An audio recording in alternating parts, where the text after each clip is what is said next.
Саламатсыздар ма? Баймырза Лесбаев атындағы мектеп-гимназиядағы апта жаңалықтармен таныс болыңыздар. Бірінші, 7-ші сынып оқушылар арасында зерттеу жобалары мен шығармашылық жұмыстарының 16-ші республикалық 9-ші секция бойынша Zoom платформасында мектебіміздің 5-ші сынып оқушысы Тұрсынбек Нұртөре Қуатұлы өз жұмыстарын қорғады.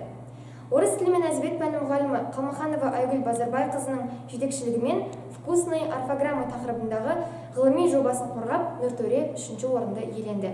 Құттықтаймыз.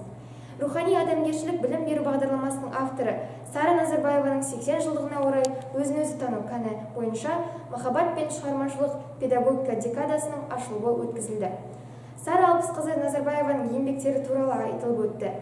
Декада барысында көптеген іс-шаралар ұйымдастырылып өткізілуіне оқушыларды белсене қатысып атсалысуға шақырамыз. Бірінші ақпан күні мектепшілік Рубик текшесін уақытқа жинақтаудан сайыс өткізілді. Сайысқа 5-7 сынып аралығында оқушылар қатысты. Рубик текшесінің 6 жағында 9 кішкентай текшелер өзара байланыстырылып орналасқан. Әр кішкентай текше 6 түстің біріне боялған. Ойынның мақсаты жасөспірімдердің ойлау қабілетін арттыру, оқушылар арасында спид-кубинг өнерінің белсенділігін көтеру, қабілетті оқушыларды анықтау және жетілуіне мүмкіндік беру, салауатты өмір салтын сақтану. Сайыс шарттары. Сайыс оқушылардың жас ерекшеліктеріне байланысты өткізіледі. Қатысушылар 3-3 Рубик текшесін уақытқа жинайды.